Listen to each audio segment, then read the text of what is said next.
Hello viewers, welcome back to our channel online রান্নাঘর। আজকে আমি আপনাদের সাথে একটি নতুন রেসিপি শেয়ার করতে চলেছি। আজ আমি আপনাদের সাথে শেয়ার করতে চলেছি মশলা পুরি। এই মশলা পুরি কিভাবে বানালে খুব টেস্টি আর ঘরের সামান্য কিছু উপকরণ দিয়ে যাতে বানানো যায় সেইভাবেই আমি করে দেখানোর চেষ্টা করেছি। ভিডিওটি স্কিপ না করে পুরোটা দেখুন, আশা করি ভালো লাগবে। প্রথমে আমি মাঝারি সাইজের একটি বাসন নিয়ে নিয়েছি, যার মধ্যে ছোট কাপের 2 কাপ আটা নিয়েছি।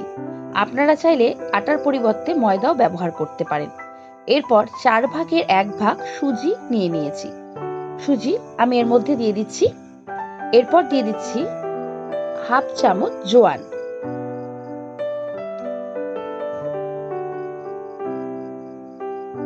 এবার দিচ্ছি কাসুরি মেথি। কাসুরি মেথি হাতের সাহায্যে ডোলে একটু গুঁড়ো গুঁড়ো করে নিয়ে আমি এটার মধ্যে দিয়ে দিচ্ছি। আর দিচ্ছি হাফ চামচ লঙ্কার গুঁড়ো, আর দিচ্ছি হাফ চামচ লবণ, এবার দিচ্ছি হাফ চামচের মতো ঘি। আপনারা চাইলে সাদা তেলও এখানে ব্যবহার করতে পারেন। ঘি ব্যবহার করলে খাস্তা হয়, তাই আমি ঘি ব্যবহার করেছি। এবার আমি অল্প অল্প করে জল দিয়ে আটার ডো বানিয়ে নেব। প্রথমেই আমি সম্পূর্ণ জল এখানে ব্যবহার করছি না, অল্প অল্প করে জল দিয়ে আমি আটার ডোটা বানিয়ে নেব। এবং এই আটার ডোটাকে অনেকটা নরম করে আটা মাখতে হবে, কারণ সুজি যেহেতু জলের মধ্যে মিশে গেলে ফুলে যায়, তাই আটার ডোটা নরম করেই মাখতে হবে। যত ভালো করে আটাটা ময়ম দেওয়া হবে, তত ভালো কিন্তু পুরিটা ফুলবে।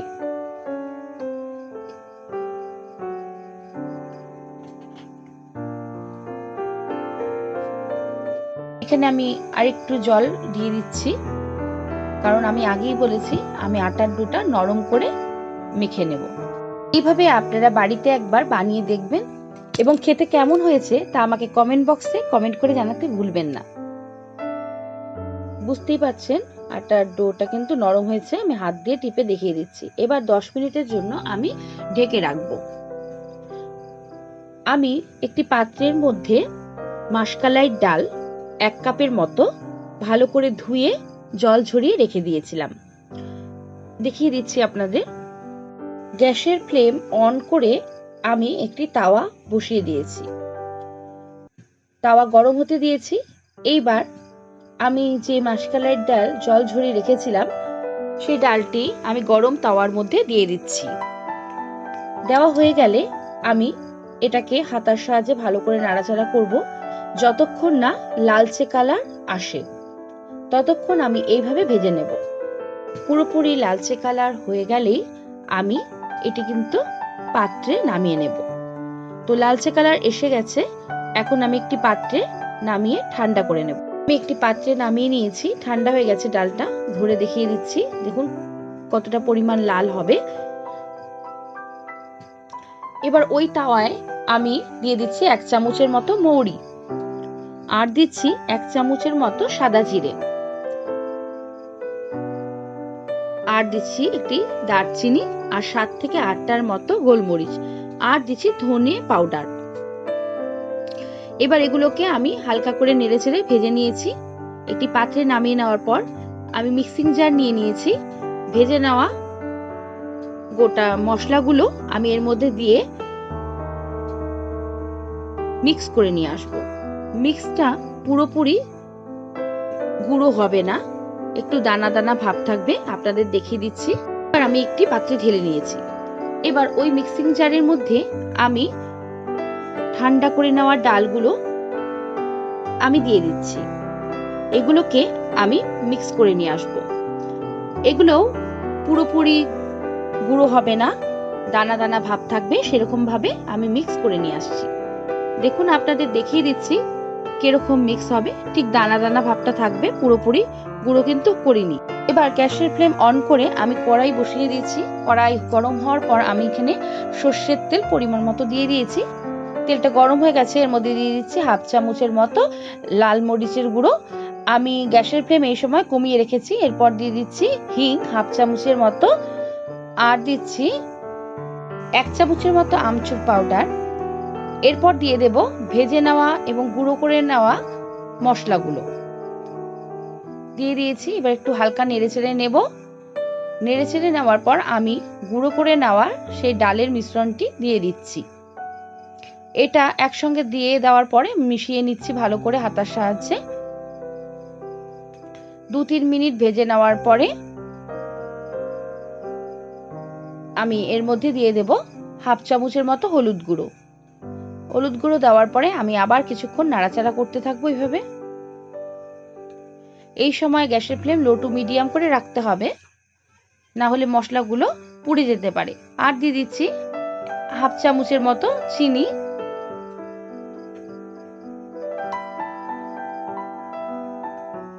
আর দিচ্ছি 1 চামচের মতো লবণ। লবণ দেওয়ার পরে আমি আবার কিছুক্ষণ ফ্রাই করে নিচ্ছি। এবার আমি এর মধ্যে দিয়ে দেবো 1/2 কাপের মতো জল। জল দেওয়ার পর আমি একসঙ্গে সবগুলো মিশিয়ে নিচ্ছি ভালো করে। মশলাটা যাতে ড্রাই ভাব বেশি না থাকে, একটু নরম যাতে হয়, সেই কারণে আমি এর মধ্যে জল মিশিয়ে নিয়েছি। দেখুন নরম ভাবটা চলে এসেছে। এবার ঠান্ডা হয়ে গেলে একটি পাত্রে আমি ঢেলে নিচ্ছি।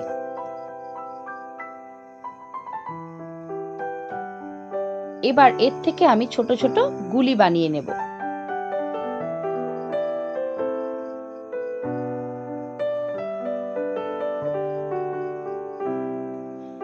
এবার 10 মিনিটের জন্য ঢেকে রেখেছিলাম আটার ডোটা আমি এখন খুলে নিলাম। এর থেকে আমি ছোট ছোট গুলি বানিয়ে নিচ্ছি। সবকটি গুলি কিন্তু আমার বানানো হয়ে গেছে। এবার এক একটি গুলি নিয়ে আমি প্রদীপের আকারের মতো বানিয়ে নেব। প্রথমে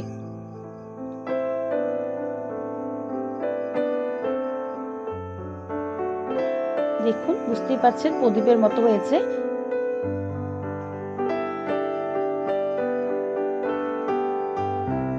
ডালের যে আমি মশলা বানিয়ে রেখেছিলাম সেটা আমি এরকম গুলি বানিয়ে নিয়েছি ছোট করে। এই প্রদীপের ভেতরে দিয়ে দিচ্ছি। দেওয়ার পরে আমি মুখটা আটকে দিচ্ছি ভালো করে, ঠিক এইভাবে। এবার আমি আবার হাতের সাহায্যে গুলি বানিয়ে নিচ্ছি।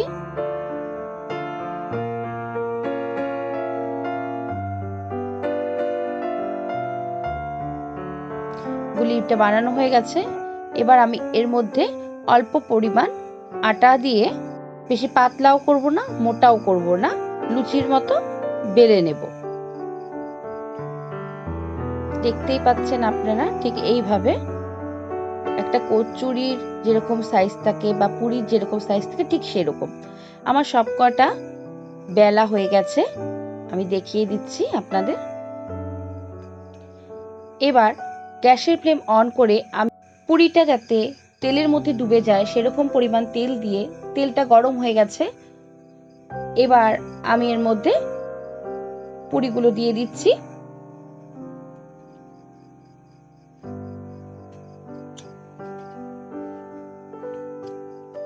দেখুন, এরপর যাতে পুরিগুলো ভালো মতো ফুলে ওঠে আমি অল্প অল্প করে তেল এই পুরির উপরে দিয়ে দিচ্ছি। দেখুন আস্তে আস্তে পুরিটা কিন্তু ফুলে উঠছে, কত সুন্দরভাবে ফুলে গেছে। ফুলে যাওয়ার পরে আমি আবার উল্টে দিলাম। দুপাশে আমি লালচে করে ভেজে নেব। দুপাশ যখন লালচে করে ভেজে নেওয়া হবে তখন আমি একটি পাত্রের মধ্যে উঠিয়ে নেব।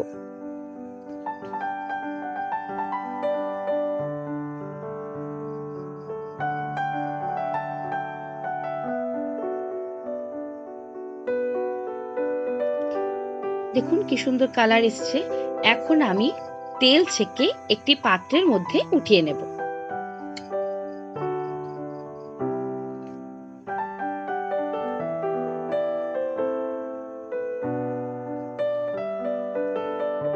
এই রেসিপিটির নাম মশলা পুরি। আমার এই রেসিপিটি যদি আপনাদের ভালো লেগে থাকে তাহলে লাইক ও শেয়ার অবশ্যই করবেন। এরকম নতুন নতুন রেসিপির জন্য চ্যানেলটিকে সাবস্ক্রাইব করে আমার পাশে থাকবেন। এইভাবে আমি সবকটি পুরি কিন্তু ভেজে নেব। ঠিক একইভাবে যাতে পুরিটা ফুলে ওঠে আমি তেল পুরির উপরে দিয়ে দিচ্ছি। পুরিটা আস্তে আস্তে ফুলে উঠছে। এক পাশ ভেজে নেওয়ার পর আমি আরেক পাশ উল্টে দিচ্ছি। পুরিটার কালার লালচে চলে এসছে। এখন আমি পুরিটা তেল থেকে উঠিয়ে নেব।